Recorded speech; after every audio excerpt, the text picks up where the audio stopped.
السلام عليكم ورحمة الله وبركاته. إن الحمد لله نحمده ونستعينه ونستغفره ونتوب إليه ونعوذ بالله من شرور أنفسنا وسيئات أعمالنا. من يهده الله فلا مضل له ومن يضلل فلا هادي له. أشهد أن لا إله إلا الله وحده لا شريك له وأشهد أن محمدا عبده ورسوله.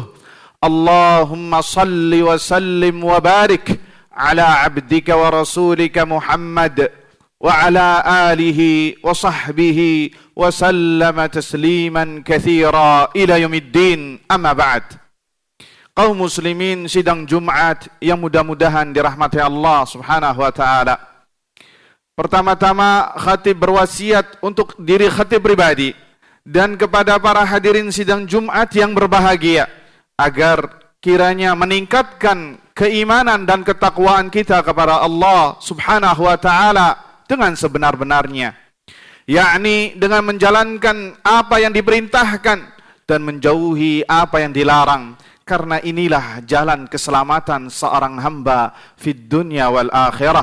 Allah Azza wa Jal berpesan kepada kita semua, wa tazawwadu fa inna khairaz zadi at-taqwa. Berbekallah kalian karena sebaik-baik bekal adalah takwa. Salawat serta salam kita haturkan kepada Nabi kita Muhammad sallallahu alaihi wasallam, kepada keluarganya, kepada para sahabatnya, dan yang setia meniti di atas sunnahnya hingga hari kiamat kelak. Allahumma amin. Kaum muslimin sidang Jumat yang mudah-mudahan dirahmati Allah Subhanahu wa taala. Di antara kesalahan kita sebagai kaum muslimin ayyuhal ikhwah yang patut untuk kita renungi dan kita perbaiki adalah kita menganggap bahwa yang namanya taubat hanya diperuntukkan bagi para pendosa saja. Hanya diperuntukkan bagi mereka yang berbuat kesalahan. Apalagi sampai ke derajat apabila diingatkan untuk bertobat, ia marah, kesal karena dianggap sebagai pendosa. Padahal kita semua adalah orang yang berbuat dosa. Nabi kita Muhammad sallallahu alaihi wasallam pernah menyampaikan dalam sebuah hadis yang diriwayatkan oleh Ibnu Majah, Ad-Darimi dan Al-Hakim, kullu bani Adam khata' wa khairul khata'ina tawwabun. Kata Nabi kita Muhammad sallallahu alaihi wasallam, semua anak manusia tempat salah dan dosa, dan sebaik-baik yang berbuat dosa adalah yang segera bertaubat kepada Allah Subhanahu wa taala. Kaum muslimin sidang Jumat yang dirahmati Allah Subhanahu wa taala, setidaknya ada 3 hal yang mengharuskan kita untuk bertaubat kepada Allah Subhanahu wa taala. Yang pertama karena dosa-dosa. Kemudian yang kedua karena kita kurang bersyukur kepada Allah Subhanahu wa taala. Kemudian yang ketiga karena kita tidak pandai, tidak banyak beribadah sebagaimana yang Allah kehendaki.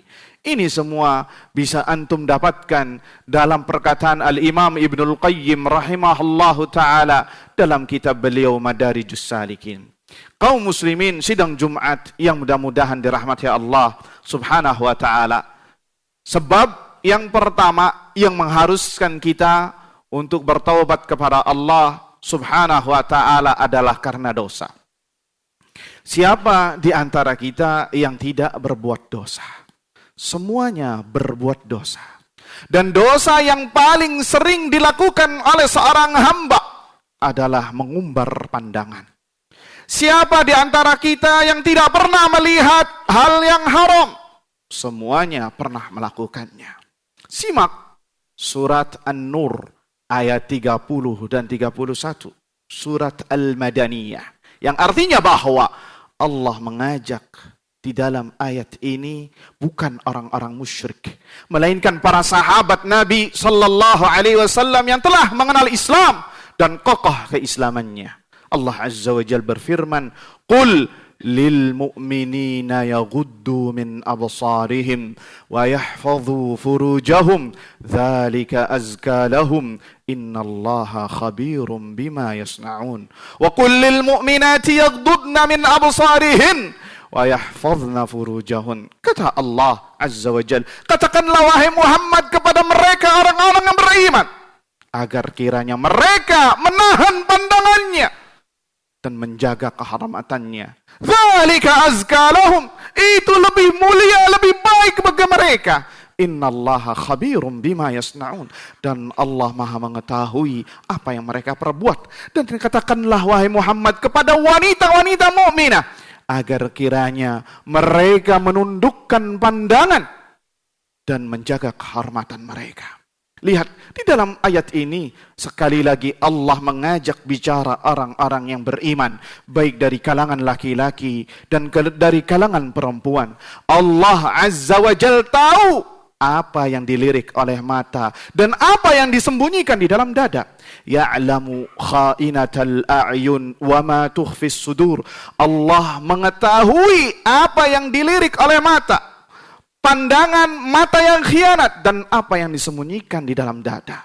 Khwani fiddin azani Allah wa iyyakum. Sekali lagi Allah mengetahui tatkala kita sembunyi-sembunyi melirik, melihat hal-hal yang Dia haramkan. Bahkan bukan hanya itu saja, Allah mengetahui apa yang disembunyikan di dalam dada kita dari hasad, iri, dengki, meremehkan orang lain, takabur, merasa diri yang paling tinggi dan yang lain paling rendah. Allah tahu semuanya. Oleh karenanya maka di akhir ayat ini dalam masalah pandangan Allah tutup firman-Nya, wa tubu ilallahi jami'an ayyuhal mu'minuna la'allakum tuflihun.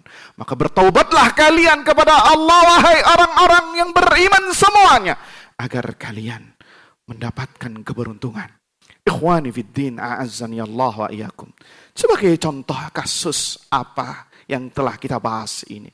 Kita kalau di jalan menggunakan kendaraan, ya, selama di perjalanan kita melihat banyak iklan-iklan dagangan, iklan motorkah, iklan mobilkah, iklan handphonekah, barang dagangannya kecil, namun bintang modelnya yang perempuan membuka auratnya terbesar. Besar sekali, sehingga memaksa mata kita untuk melihat hal yang haram. Kita browsing di internet untuk mencari hal yang bermanfaat, kajiankah, atau artikel-artikel yang bermanfaatkah. Kita ingin mencari hal itu, tapi kita dipaksa untuk melihat iklan-iklan yang merusak hati kita. Itu ayyuhal ikhwah baru pandangan. Dosa pandangan. Bagaimana lagi kalau kita kalkulasikan dengan dosa yang dilakukan oleh tangan. Menyebar berita-berita yang tidak benar. Menulis tweet-tweet dan ekspresi yang bisa menyakitkan orang lain. Belum lagi kalau kita sebut dosa lisan. Ghibah, menggunjing, namimah, mengadu domba, berkata dusta, berkata yang keji dan kotor. Belum lagi kalau kita berbicara dengan pendengaran. Mendengar ghibah, mendengar gosip, mendengar hal-hal yang menyakitkan orang lain. Belum lagi yang dilakukan oleh hati, iri, dengki, dan lain sebagainya. Kalau kita kalkulasikan satu persatu, mungkin kita akan berputus asa dari rahmat Allah Subhanahu wa ta'ala. Dari sinilah ayuhal ikhwah kita jadi sadar bahwa kita semuanya adalah pendosa. Kita semua adalah orang yang banyak melakukan dosa di siang dan malam. Dari sini kita tahu, maka taubat wajib harus kita lakukan di setiap harinya. Hadirin sidang Jumat yang dirahmati Allah Subhanahu wa ta'ala. Terakhir poin yang kedua pada khutbah yang pertama ini. Di antara sebab yang mengharuskan kita untuk bertaubat kepada Allah Azza wa Jal adalah kita kurang bersyukur kepada Allah Subhanahu wa ta'ala. Kita kurang bersyukur terhadap nikmat yang Allah berikan kepada kita semua. Allah Azza wa Jal berfirman dalam surat An-Nahl ayat 18. Wa in ta'uddu ni'matallahi la tuhsuha innallaha laghafurur rahim. Kata Allah Azza wa Jal, apabila kalian menghitung-hitung nikmat Allah, pasti kalian tidak akan mampu menggapainya. Sesungguhnya Allah Maha Pengampun lagi Maha Penyayang.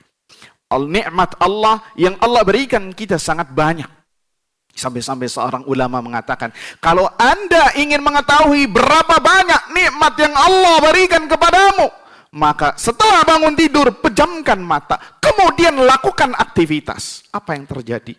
Anda salah mengambil barang, waktu yang digunakan sangatlah panjang, semua aktivitas menjadi terhambat. Itu baru nikmat pandangan. Tapi kita gunakan untuk bermaksiat kepada Allah Azza wa Jal. Innal insana la zalumun kafar, kata Allah. Sesungguhnya manusia itu sangat zalim dan tidak berterima kasih kepada Rabbnya. Innal insana li rabbihi lakanud. Sesungguhnya manusia itu tidak pandai berterima kasih atas nikmat yang Tuhan dia berikan. Jadi ayyuhal ikhwah, nikmat yang Allah berikan kepada kita sangat banyak. Al-Imam Al-Hasan Al-Basri rahimahallahu ta'ala mengingatkan kepada kita, manusia itu lupa akan kenikmatan dan cepat ingat terhadap musibah. Sebagai contoh, bahwasannya kendaraan yang selama ini selalu baik-baik saja sepanjang tahunnya, kemudian satu hari saja rusak, macet, yang ngeluh habis-habisan karena aktivitasnya selama ini tersendat. Kesehatan yang Allah berikan sepanjang masa itu selalu diberikan kepadanya, satu hari saja diberikan rasa sakit, ia mengeluh habis-habisan. Wa in ta'uddu ni'matallahi la tuhsuha innallaha laghafurur rahim. Benar kata Allah. Dan apabila kalian menghitung-hitung nikmat Allah Azza wa Jalla, kalian tidak akan mampu menghitungnya. Sesungguhnya Allah Maha Pengampun lagi Maha Penyayang.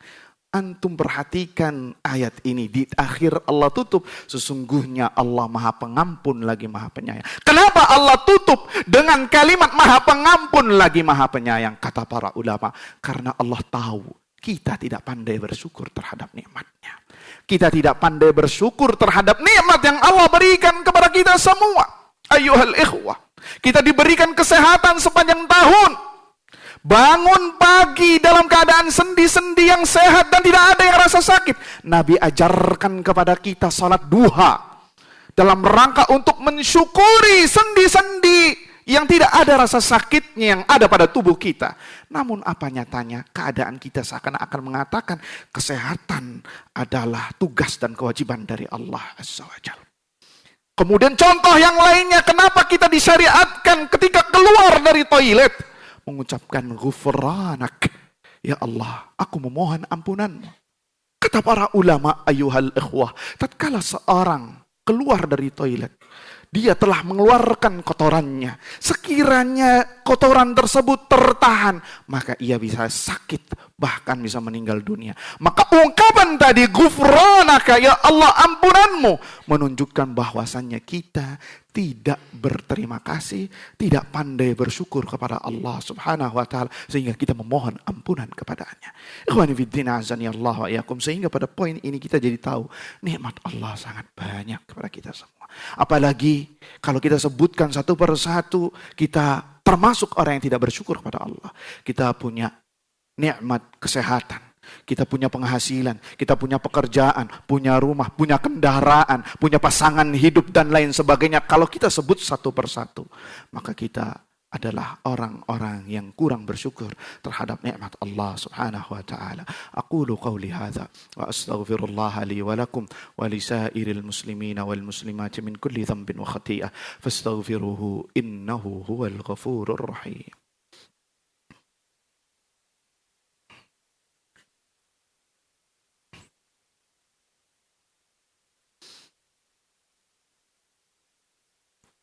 Alhamdulillahi rabbil alamin, Ar-Rahmanir Rahim, Maliki yaumiddin, wassalatu wassalamu ala ashrafil anbiya'i wal mursalin, habibina wa nabiyyina Muhammadin sallallahu alaihi wasallam wa ala alihi wa sahbihi wa sallama tasliman katsira ila yaumiddin, amma ba'd.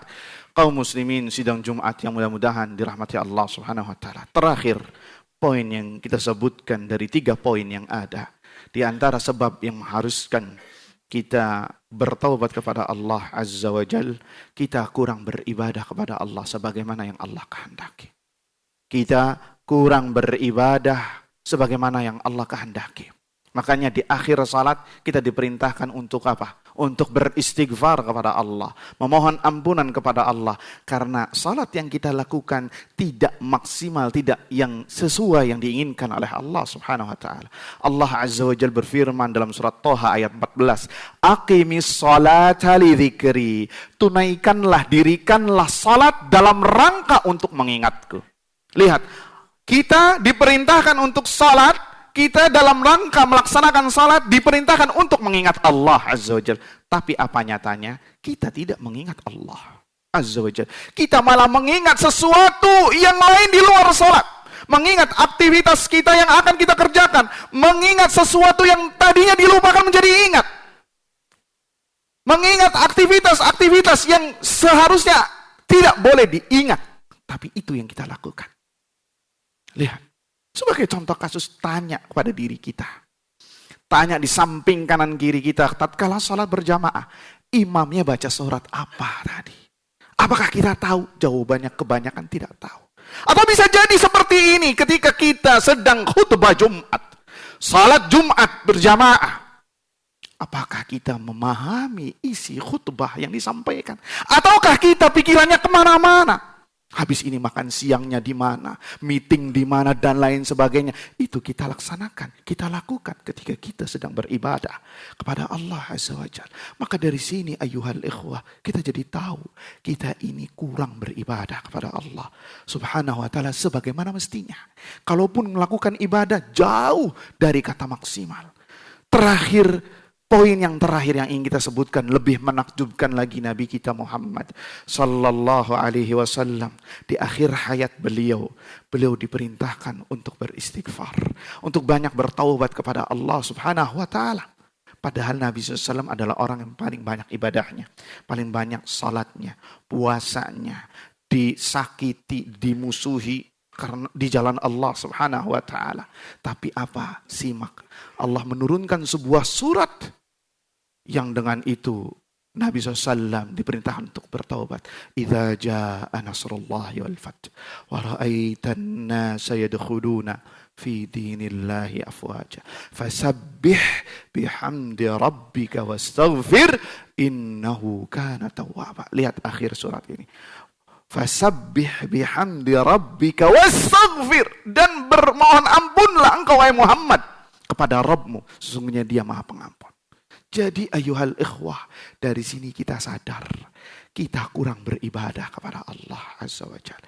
Kita kurang sholat, kita kurang puasa, kita kurang berzikir kepada Allah. Kalaupun berzikir hatinya pun lalai. Kita kurang membaca Al-Quran, kita kurang memakmurkan masjid, kita kurang untuk menuntut ilmu agama. Kita lebih buang waktu ini untuk hal-hal yang sifatnya bukan ibadah kepada Allah.